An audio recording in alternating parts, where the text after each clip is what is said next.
Hey ladies and gentlemen, Hugo Trevino, Safety Director for DFWCZ. Today we're going to be talking about simple exposures of crystalline silica. A lot of this information right here might be repetitive, it might be something that you already know, but it's always good to have a little bit of a reminder exactly what is silica and how it's in our workplace on a regular basis, if not every single day. Crystalline silica causes cancer, damage to lungs, especially when we don't have the proper respiratory protection in the type of tasks that we do on the job site. Crystalline silica is a common mineral that's found in the Earth's crust. Materials like sand, stone, concrete, mortar, they all contain crystalline silica. When we cut, when we grind, when we drill, when we sweep, all of those airborne particles are known as crystalline silica. And we need to be aware of how that exposure can affect us as employees, as management, and as companies. This is where the training comes in. Here are a few guys in a trenching operation, or where they're moving some dirt, obviously, where the dust is starting to accumulate. What caught my eye is that in the middle of this operation, we got 2 or 3 guys that are sitting there in the middle of this dust cloud. Immediately, what I did, I called the superintendent of the project and I let him know that there was an exposure of these kind of guys back here in the back of the job site where it was hard to see from the trailer. Immediately he stopped what he was doing. He came and addressed it and made sure that this was resolved in a productive manner.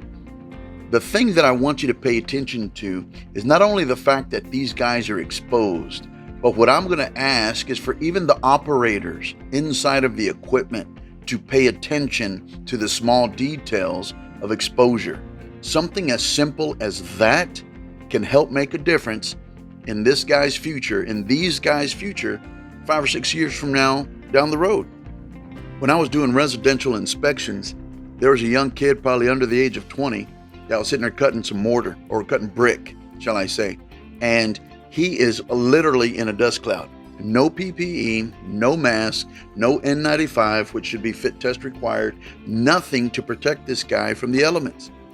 Can you imagine if he's doing this 4 or 5 hours a day, every single day, being in the residential industry? Because he's the youngest one in the crew, they're going to make him do this type of work while the skilled labor is actually laying the brick. Here's where I had to stop what was taking place, talk to him and to the supervisors just due to the exposure alone. This gentleman right here was scooping up cement and putting it into a mix container, and I was watching as I pulled into the job site and I could see the cement dust blowing into his face. I pulled around the job site and I asked the gentleman to stop what he was doing and to come here, and I told him immediately, I said, I want you to understand you're not in trouble. There's nothing that you did wrong. I want to find out who your supervisor is because I have a concern of the cement powder that is all over your face, in addition to him not even wearing the N95 properly or the dust mask properly. Next thing you know, the supervisor came over and I explained. Simply as moving the equipment to the other side of the hopper enabled him to continue what he was doing with the cement not blowing in his face.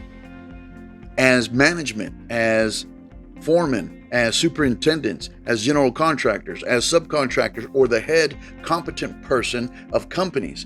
These are the things that we have to pay attention to and educate our employees on why. Because there's times that we are too busy in understanding what effects could take place. Therefore, by educating employees, they can help us help them. This gentleman right here, I walked into a multifamily home and he's spray painting the rooms and he had to close the doors. When I walked in there, this guy's face was caked with paint. I asked him, I said, where are your goggles? Where's your face shield? Where's your type of respirators? He goes, well, I don't like to put that on because it bothers me when I'm working. I understand based on what's taking place that there can be a discomfort, but at the same time, I asked him to stop what he was doing. I went over there and I talked to the superintendent or the lead man of this particular gentleman right here, and I said, this has to be corrected and it has to be corrected now prior to him continuing. When I shared the photographs with the superintendent, there was no argument. This guy had to be taken care of and he had to be taken care of now. The challenge that we face out in the field is a lot of times we're a day late and $1 short, and therefore we take shortcuts. These are the type of shortcuts, gentlemen, that we cannot afford to be taking anymore. So if we don't help educate or train, who will?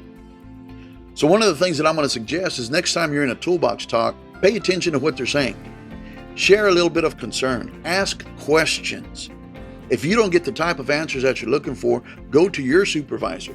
If he or she can't give you what you're needing and or the questions are still not answered clearly, by all means, give me a call. Let me know. I'll help any way I can with a simple phone call to be able to assist, answer any questions, lead you in the right direction if you don't have any type of safety representation. My job is to help. My job is to spread the word. So if there's anything that you need, you're welcome to contact me on my cell, text, call me at 817-298-6500. I am here to help. I'm here to serve. I'm here to answer questions in any possible way, form that I can. I want to thank you for watching this video, and I'll see you next time. Thanks for watching.